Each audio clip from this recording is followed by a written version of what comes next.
Bom, eu vou começar quebrando o protocolo aqui e falando o nome de um companheiro que me dá muita alegria de ver sua presença aqui, o nosso querido companheiro Rafael Correa, ex-presidente do Equador.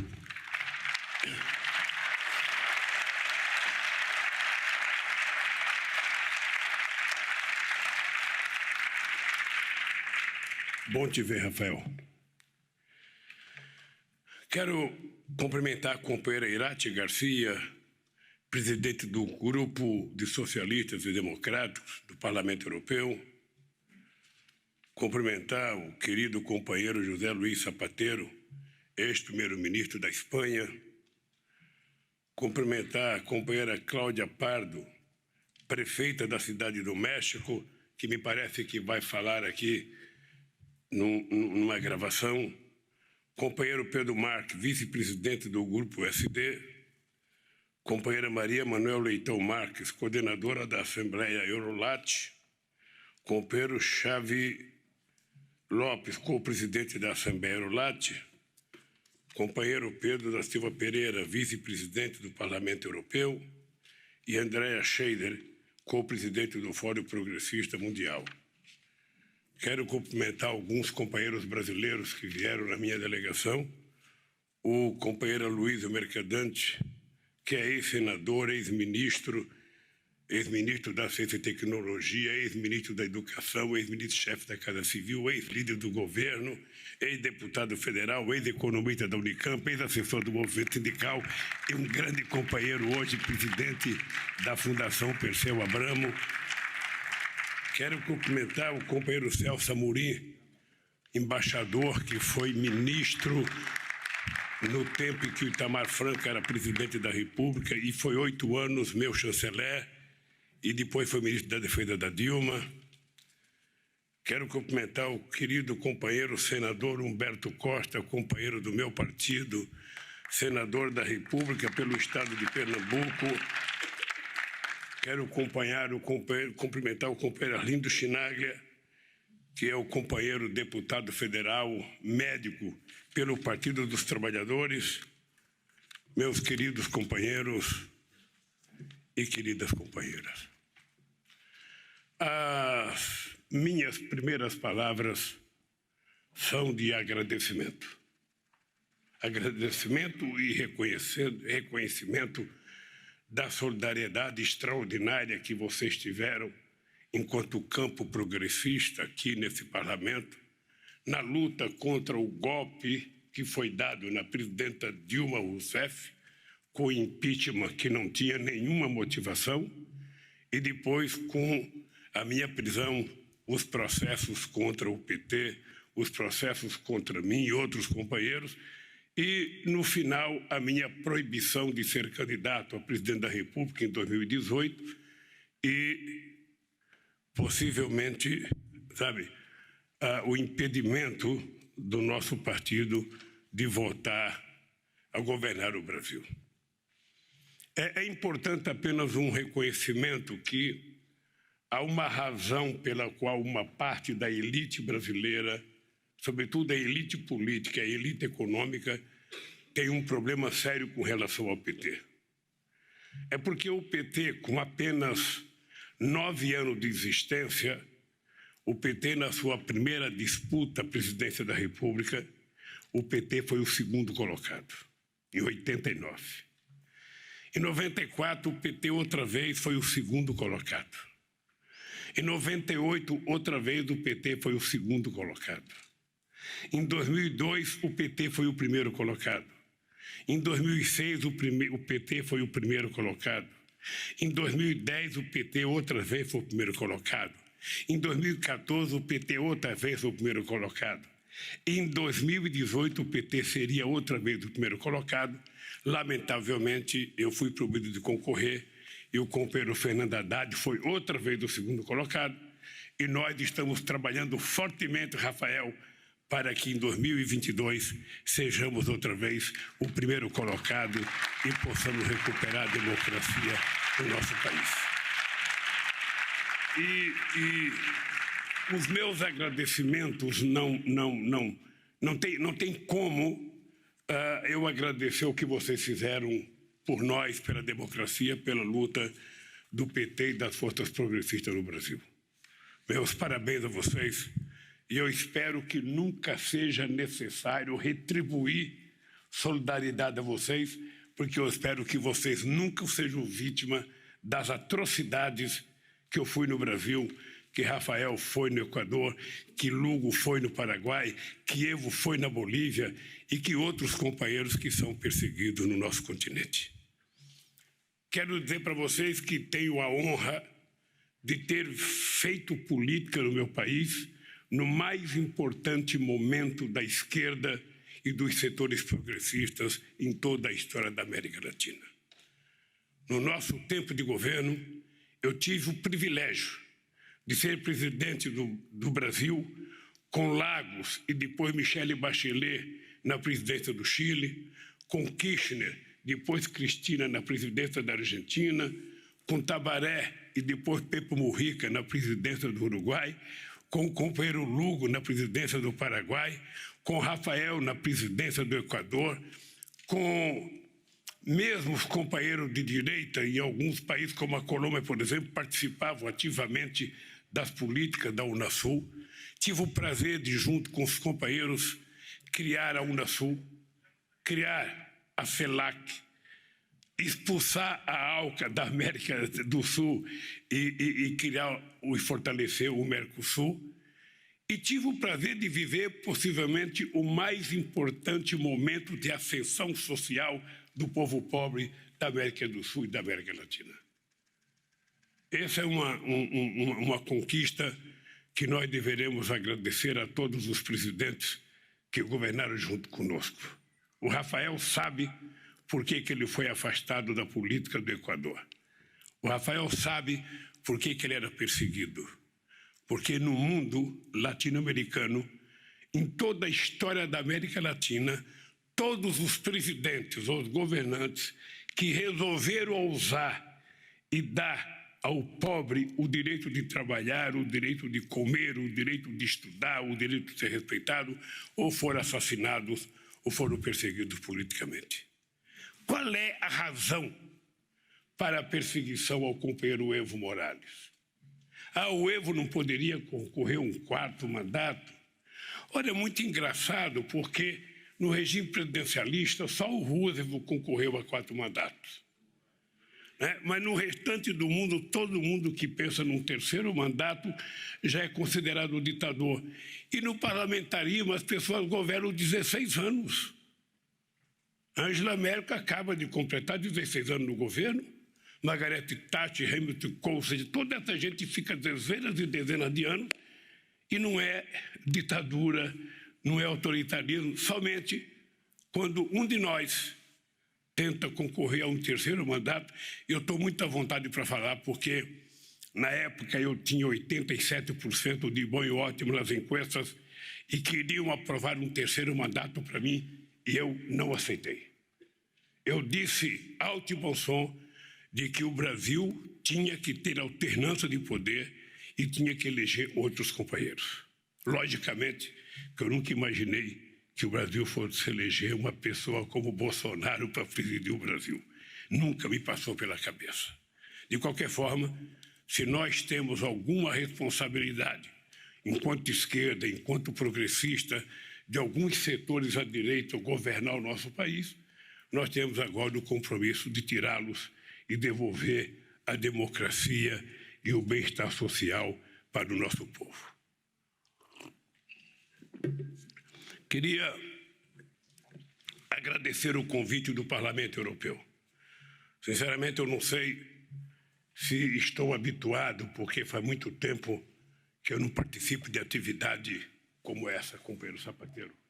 Estou aqui fazendo um aprendizado, porque durante 580 dias na cadeia eu não pude nem dar entrevista, e depois que eu saí da cadeia eu fui visitar o Papa, fui a Berlim, fui à França e depois eu entrei no lockdown. Depois eu fiquei em casa durante quase 2 anos por conta da pandemia e agora é que eu estou conseguindo fazer meu primeiro pronunciamento sem máscara. Isso é muito importante porque a máscara me aprisiona. Eu estou com muita vontade, mas muita vontade, Rafael, de viajar no Brasil, falando outra vez com o povo brasileiro sobre a importância do Brasil para o mundo e para a democracia. Queridos companheiros e companheiras, eu estou com um discurso escrito, espero que o tradutor, não se canse. Eu vou tentar ler despacio aqui para que ele possa entender direito, a gente possa trabalhar em harmonia. Eu já vi em muito discurso o orador brigar com o tradutor. Então, eu prometo que não tem nenhuma confusão aqui, até porque eu não estou escutando a sua tradução, os outros é que vão escutar. Queridos companheiros e companheiras, deputados e deputadas do Parlamento Europeu, eu quero começar falando não da América Latina, nem da União Europeia, nem de algum país, continente ou bloco econômico em particular, e sim do vasto mundo em que vivemos todos nós, latino-americanos, europeus, africanos, asiáticos, seres humanos das mais diferentes origens. Vivemos em um planeta que tenta a todo momento nos alertar de que precisamos de novas atitudes e de um dos outros para sobrevivermos. Que sozinhos estamos vulneráveis às tragédias ambientais, sanitárias e econômicas, mas que juntos somos capazes de construir um mundo melhor para todos nós. No entanto, ignoramos esses alertas, insistimos em não aprender com os erros do passado. O resultado da nossa falta de compreensão está à vista de todos. Pandemia, desigualdade, fome, emergências climáticas que no futuro próximo poderão comprometer a sobrevivência da espécie humana no planeta Terra. Apesar de tudo isso, quero reiterar aqui minha crença inabalável na capacidade da humanidade. Não nasci otimista, aprendi a ser, porque vi em vários momentos da minha vida o quanto um ser humano é capaz de realizar e o quanto um povo é capaz de construir quando existe força de vontade e geração de oportunidades. Quem vive hoje no Brasil ou acompanha o noticiário sobre o país tem todos os motivos para estar pessimista. Mas, onde quer que eu vá, faço questão de dizer que o Brasil tem jeito, apesar do projeto de destruição colocado em prática por um bando de extremistas de direita, sem a menor noção do que seja cuidar de um país ou cuidar de um povo.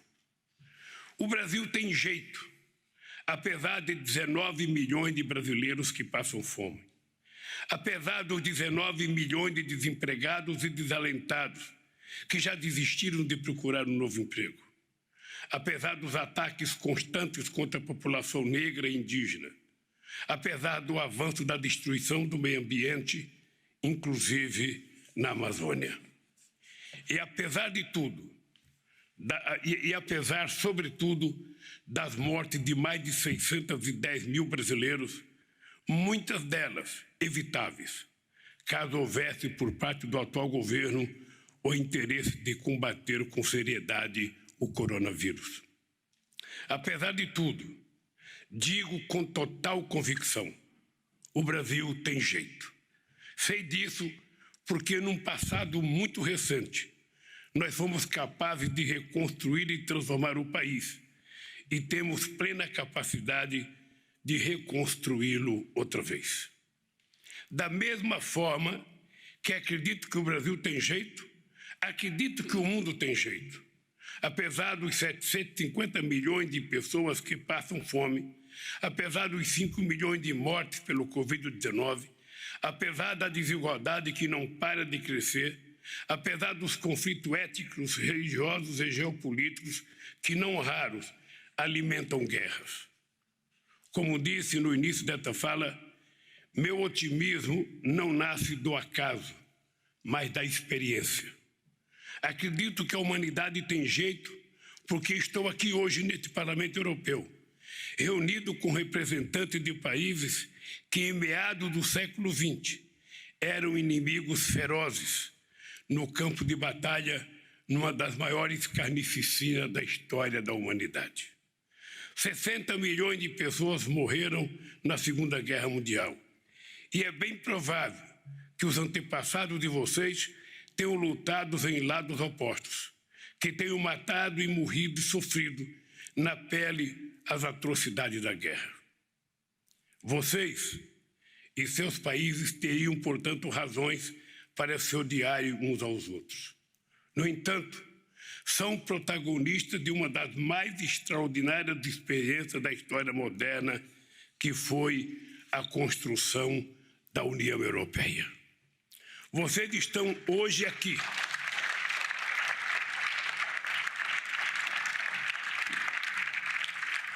Vocês estão hoje aqui neste Parlamento Europeu, em clima de paz, buscando juntas soluções para a construção de uma Europa cada vez melhor. Conhecemos o imenso poder de destruir que o ser humano tem em suas mãos e que ele tantas vezes não hesitou em usar.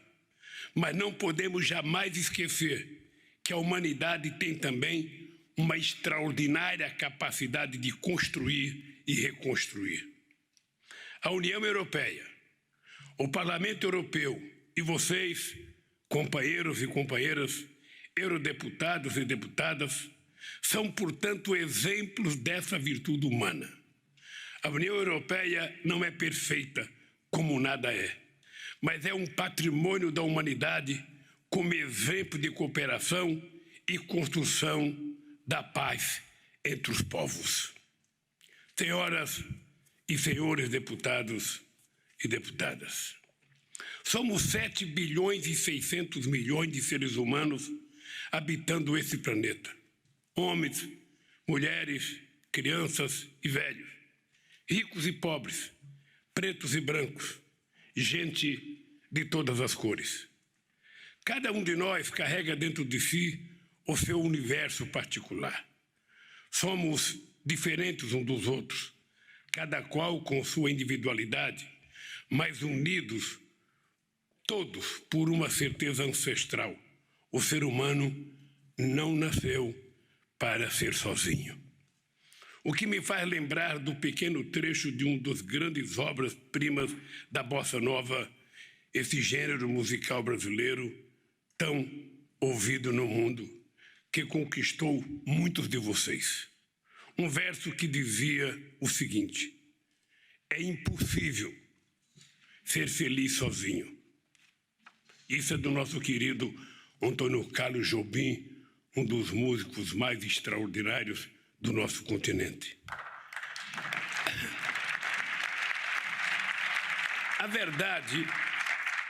A verdade é que não é possível sermos felizes enquanto milhões de crianças ao redor do mundo vão dormir esta noite com fome e acordarão amanhã sem saber se terão o que comer.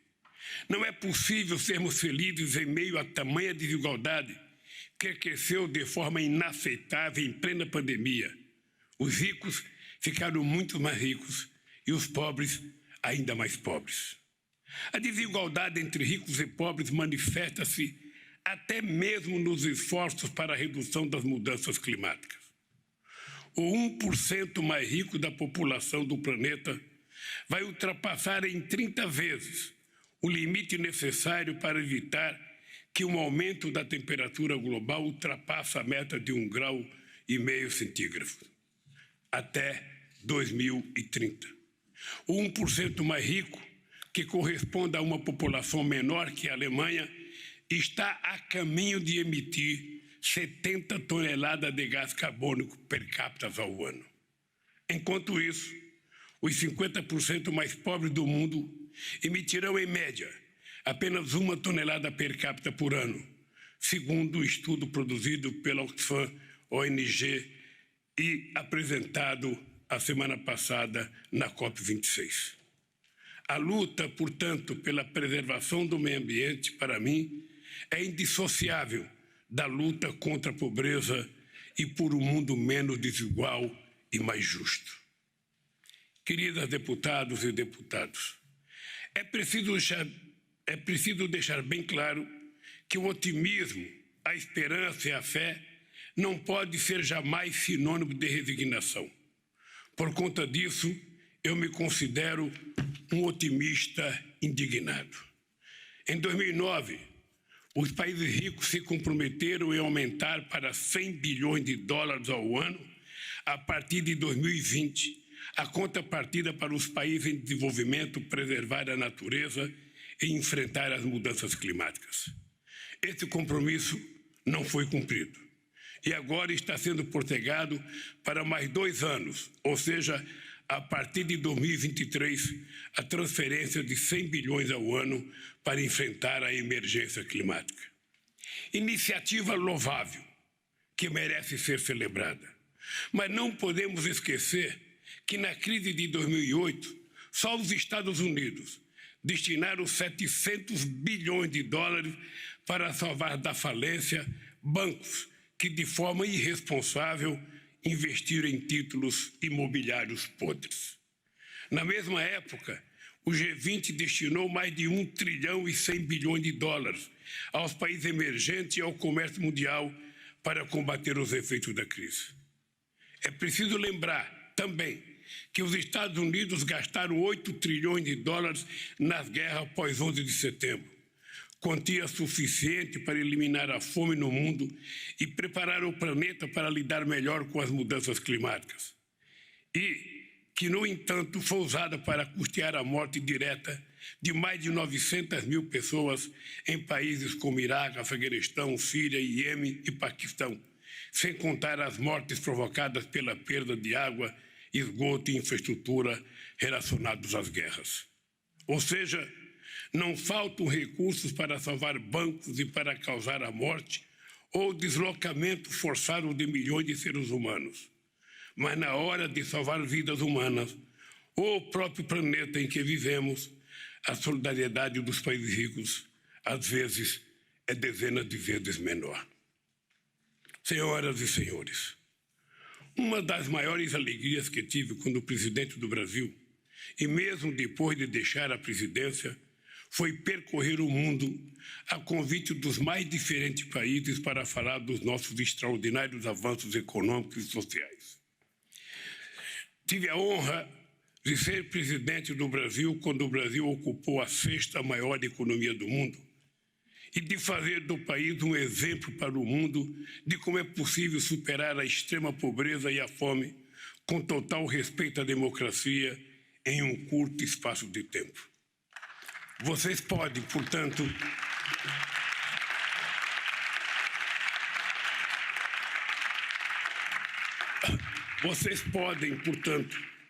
imaginar o quanto dói participar de grandes eventos internacionais como este e ter que declarar o quanto o Brasil andou para trás desde o golpe de 2016 contra a presidenta Dilma Rousseff e a chegada da extrema-direita ao poder. O Brasil vive hoje uma tragédia social, econômica, ambiental e sanitária sem precedentes. Temos apenas 2,7% da população mundial. No entanto, respondemos por 12% das mortes pelo Covid registradas no mundo. Choramos a morte de mais de 610 mil brasileiros. Não chegamos a essa tragédia estatística por alguma fatalidade, e sim pela atitude criminosa do atual governo. O atual presidente do Brasil ironizou a gravidade da doença, zombou dos mortos, atrasou o quanto pôde a compra das vacinas, fez propaganda enganosa e destruiu medicamentos comprovadamente ineficazes contra o vírus. Deixou faltar oxigênio em hospitais incentivou e promoveu aglomerações, induziu a população à desconfiança quanto à eficácia das máscaras, ajudou a espalhar fake news contra as vacinas, chegando a dizer que elas podem levar as pessoas com HIV a desenvolver o AIDS. Experiências com medicamentos ineficazes, usando os seres humanos como cobaia involuntárias, chegaram a ser realizadas no Brasil, reeditando horrores do nazismo. Além disso, cerca de 116 milhões de brasileiros, metade da nossa população, vive hoje em situação de insegurança alimentar e de moderada a muito grave. Desses, cerca de 19 milhões, quase 2 vezes a população da Bélgica, chegam a passar um dia inteiro sem ter o que comer. Isso está acontecendo no Brasil, que é o 3º maior produtor de alimento do mundo. E está acontecendo porque o Brasil, que em 2014 saiu do mapa da fome da ONU, pela primeira vez na história, hoje culpia o que o neoliberalismo trouxe de pior ao mundo: alta concentração de renda, baixa geração de empregos, destruição de direitos trabalhistas, desmonte das políticas sociais, ausência do Estado, abandono dos mais pobres à própria sorte. O resultado dessa tragédia equação não poderia ser outro: miséria, fome e desesperança. Mas eu estou aqui para dizer outra vez a vocês e ao mundo: o Brasil tem jeito, porque ele é muito maior do que qualquer pessoa que tente destruí-lo. O Brasil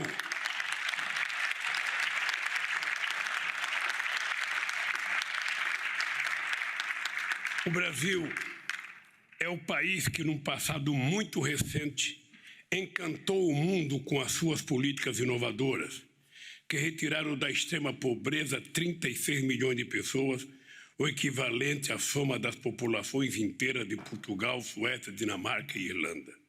O Brasil é o país que assumiu voluntariamente diante do mundo o compromisso de reduzir em 75% o desmatamento na Amazônia como forma de conter a emissão de gases poluentes. E cumprimos antecipadamente essa promessa. Entre 2004 e 2012, nós, de fato, reduzimos em 80% o desmatamento da Amazônia, contribuindo para minimizar o avanço das mudanças climáticas. Infelizmente, os países ricos, justamente os principais responsáveis pela emissão de gases de efeito estufa, não cumpriram a sua parte. Talvez porque ainda tenha gente rica que acredite que tenha como se proteger e as mudanças climáticas afetarão com maior intensidade apenas as pessoas pobres, o que é uma triste realidade. Mas o que eles esqueceram é que todos nós, ricos e pobres, precisamos do mesmo oxigênio para respirar, precisamos de água limpa para sobreviver, precisamos de um planeta saudável onde os nossos filhos possam viver com saúde e paz. Queridas companheiros e queridos companheiros, felizmente, essa era de trevas que se abateu sobre o planeta por conta da ascensão de governos de extrema-direita pelo mundo afora, emite claros sinais de que está chegando ao fim. Partidos e candidatos progressistas vêm conquistando importantes vitórias. Isso está acontecendo em vários países e estou certo de que vai acontecer também no Brasil, a partir da eleição presidencial do próximo ano.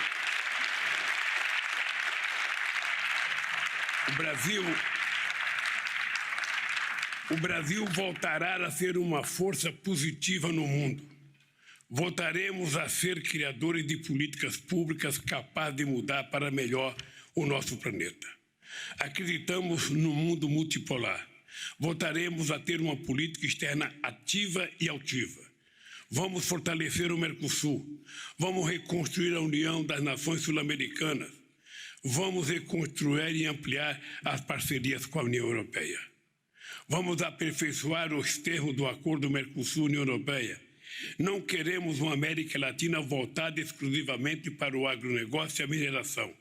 Temos total capacidade de sermos países industrializados, tecnologicamente avançados. O acordo hoje se encontra paralisado por conta da desconfiança de países europeus quanto ao cumprimento dos compromissos ambientais assumidos pelo governo brasileiro. Nós temos imensas extensões de terras agricultáveis, temos tecnologia, pesquisa agropecuária avançada. Nossa produção de alimento não precisa desmatar a Amazônia para exportar soja ou criar gado. As atividades criminosas do que destrói o meio ambiente devem ser punidas e não podem prejudicar toda a economia brasileira. Temos uma biodiversidade